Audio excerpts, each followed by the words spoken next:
નમસ્કાર દર્શક મિત્રો, આપ નિહાળી રહ્યા છો સાઈ ગ્રુપ મીડિયા હાઉસ દ્વારા સંચાલિત નવસારી લાઈવ અને ઝટપટ ન્યૂઝ।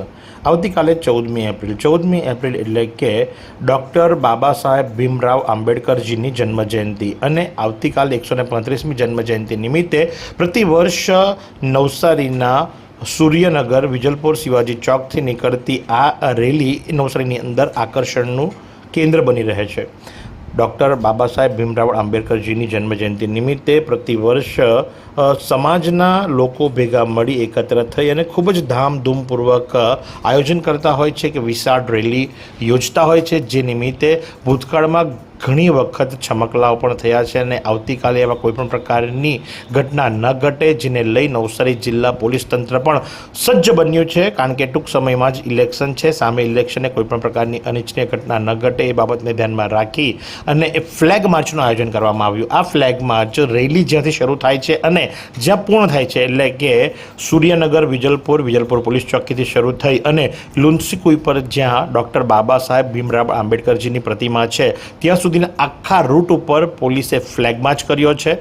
ફ્લેગ માર્ચની અંદર તમામ પીઆઈ, પીએસઆઈ અને 2 ડીવાયએસપી સહિતનો મોટો પોલીસ કાફલો પોલીસ જીપ વેનની સાથે નીકળ્યો હતો, જેના ડ્રોન વિડીયો પણ લેવામાં આવ્યા છે। ડ્રોનથી પણ સઘન ચેકિંગ કરવામાં આવ્યું છે। આખા રૂટની ઉપર ફ્લેગ માર્ચ કરવામાં આવ્યો છે, જેથી કરીને કાયદો અને વ્યવસ્થા જળવાઈ રહે। અને જે સંદર્ભે નવસારીના ચીખલી પ્રાંતના ડીવાયએસપી શું જણાવે છે, ચાલો આપણે સાંભળીએ। આવતીકાલે બાબા સાહેબના જન્મજયંતિ અનુસંધાને અને આ પાવન પર્વ ઉપર જે શોભાયાત્રા બાબા સાહેબની જે નીકળવાની છે, જેને લઈને આજરોજ પોલીસની ફ્લેગ માર્ચ અને રૂટ માર્ચ આજરોજ અને ડ્રોન દ્વારા પણ કાયદોની વ્યવસ્થા જળવાઈ રહે તેને લઈને ફ્લેગ માર્ચ અત્યારે યોજવામાં આવી રહી છે। ક્યાંથી ક્યાં સુધીનું જે અહીંથી લઈને બાબા સાહેબના જે પાવલું છે ત્યાં સુધી કે જે આખું આશરે 5 કિલોમીટર જેટલો એરિયા થાય છે, એ 5 કિલોમીટર ઉપર અત્યારે ફ્લેગ માર્ચ યોજાય છે।